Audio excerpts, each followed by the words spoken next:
Today, you're going to find out which suburbs in Australia are yielding the highest rental rates. I was going to do a top 10, but I don't know where you live and you might want to invest in your backyard. So guess what? I got the best suburb in every state in Australia. Starting us off with the Australian Capital Territory near Canberra, people are moving in to Belconnen.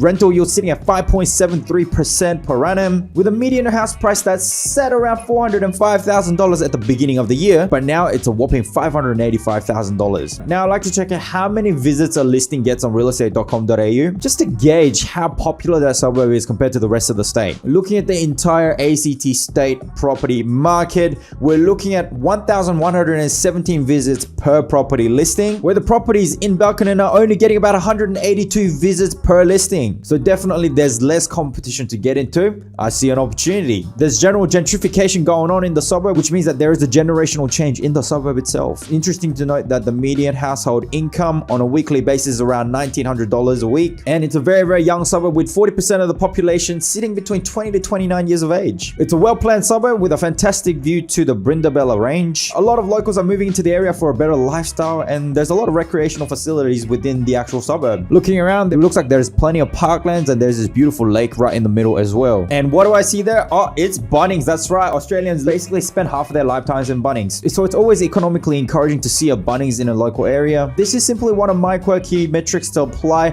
when it comes to looking for a property for a high yielding investment. It's also interesting to note that 56% of the population are renting, which means that there's plenty of demand. And for this very reason, 70% of the properties are flats and apartments, 30% are semi-detached buildings, and only 1% are fully detached Torrens title buildings. So depending on your appetite in property, this location might be a little bit tough for you to discover the best of the best. And to be quite honest, 5.73%, I think you can do better in a different state. But hey, if you're an ACT, this is the best you're gonna get. We're gonna fly over to New South Wales.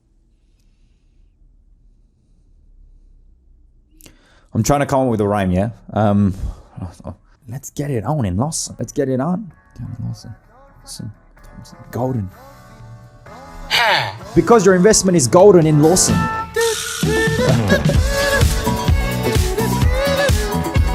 Boasting a yield of about 4.2%. I say boast because that's pretty high for a New South Wales metro.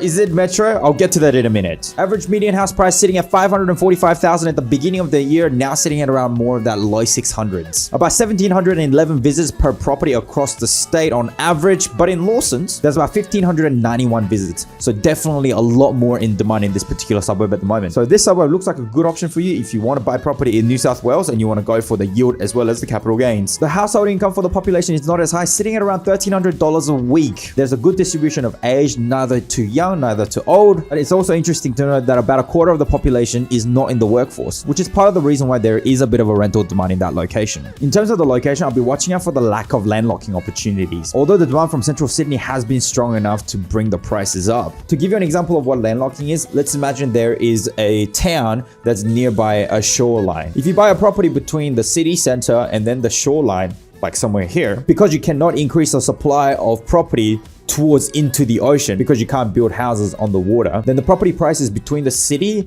and the shoreline is expected to go up, because whilst there is growing demand, the supply is going to be staying fixed because of what's called landlocking. Landlocking can similarly happen across the hillside as well, but just looking at Lawson, because there's unlimited land towards the inner part of Australia in general, I sense that Lawson might not be the best place to enjoy the benefits of landlocking. Although there is a next busy town called Katoomba, which is very famous for its tourist hotspots like Three Sisters Walk. And yes, there's a Bunnings there, and it's about a 15-minute drive from Lawson. Not the typical amount of distance that most Aussies like to travel, but hey, at least it's nearby some sort of an action. Looks like this is a place just far enough out of Sydney CBD so that you can enjoy a little bit of lifestyle as well, not amongst all the busyness of everything that goes around in Sydney. It's at this point of the video that I would like to say that if you haven't done so, make sure you go like, subscribe, and ring that notification bell so that you can stay updated with anything to do with investments, property, crypto, stocks, you name it. Now let's check out Queensland, and this time we're going to be looking for some land in Russell Island.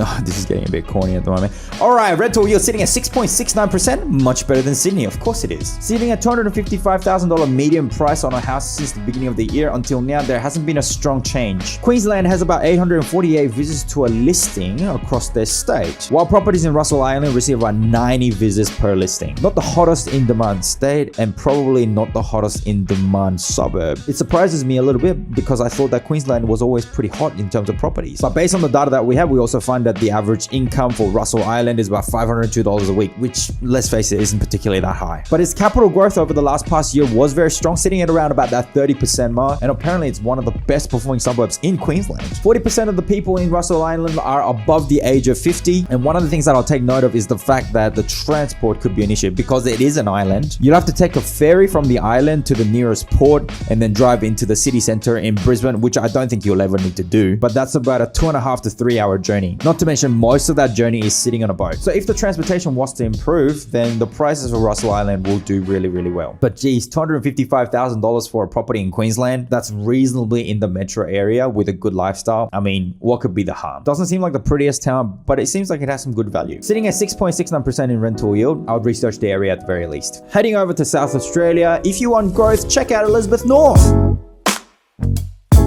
Rental yield sitting at a whopping 8.37% per annum. Median house prices sitting at $174,000 at the beginning of the year, and right now it's sitting at $190,000. So good amount of capital growth right there. Properties in South Australia are getting visited about 1,400 times per listing, but in Elizabeth North, only 430 visits per listing. So not too bad on the competition side if you're a buyer in that suburb. The weekly average income of this suburb is about $764 a week, and it's a pretty low socioeconomic area, and there's a big move from the government to actually improve the suburb too. You'll notice that a lot of these high yielding metropolitan suburbs are not the most shiny suburbs around, but that's the whole point of a high yield. Low income owners don't often live with the ethos of investing, buying a house. Rather, they just get the cash flow and they'll spend it on something that they would enjoy. And of course, housing is no exception. The data suggests that 40% of the population is unemployed in Elizabeth North, and predominantly people don't really disclose their education background, which is sitting at around about 80%. There's a very good spread of age groups from young to old, and to bring some activity in the area, the government has this initiative called Play for the Light, where the government is planning to inject about $250 million to the infrastructure of Elizabeth North. It's a crazy suburb that you can't find anywhere else in Australia because it's only 30 minutes drive away from the CBD of Adelaide. Capital growth in the last year has been sitting around about that 16%, and of course it passes the Bunnings test as well. Heading over to Western Australia, why don't you hit us up at Coolungup?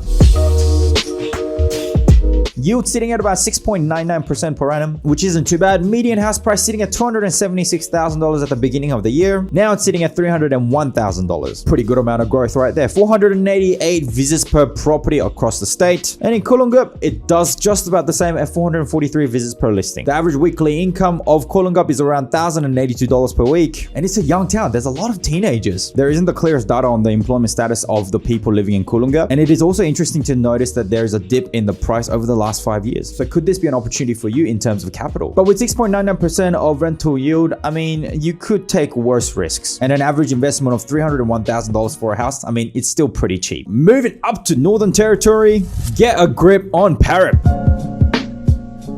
Sitting at a whopping 8.5% in rental yields, but it's mostly for units. Median house price sitting at the beginning of the year around $414,000 per house, and now sitting at around about $416. So it hasn't been a crazy amount of increase since the beginning of the year. There's about 580 visits to Northern Territory property listings and about 389 to the listings in Parrot. But there is a super high income, $2,341 per week. But Northern Territory, it's kind of the only state in Australia where the property prices can go backwards. So be very careful. There can be dips in property pricing, and you know what? Some people really like to enjoy that risk and treat it like a stock investment. But we asked why this is happening to the Northern Territory government. Well, it's because of the very transient nature of the Northern Territory's population, because different types of work and life circumstances will attract people in and out of Northern Territory. So if you look at down on the list, well, the vacancy rates for all dwellings have reduced, but it was sitting pretty damn high in the previous year. So having said that, if you want to invest into Northern Territory, just be a little bit more careful. Understand when you're investing around the property clock. Last but not least, we're going to Tasmania. Welcome to the Holy Grail. It's Risdon Vale.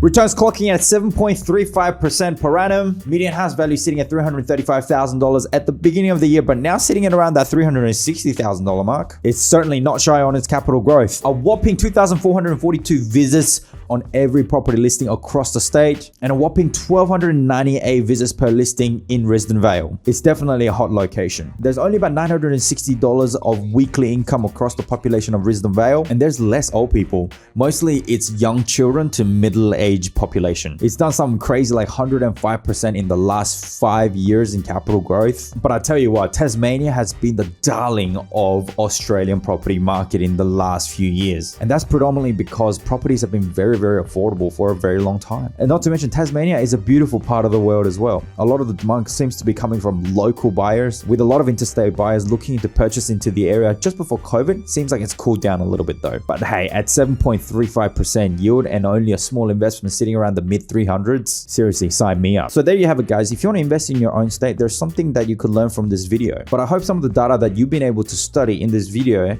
has opened up the eyes for you to maybe look outside the box. There's obviously going to be some stamp duty benefits that you're going to face if you do choose to invest in other states. So make sure you research into those areas as well. But this video has been simply focused on the yield rates of suburbs across Australia. Understand that diversifying your portfolio is the key in a volatile market, which is what we're going through right now. Make sure you have a very well balanced portfolio and a good amount of cash flow to substantiate all of your investments. And hey, this channel is a good channel for you to do that with. So go and check out this video if you want to learn more about investing across different types of assets. And in that video, I do something crazy.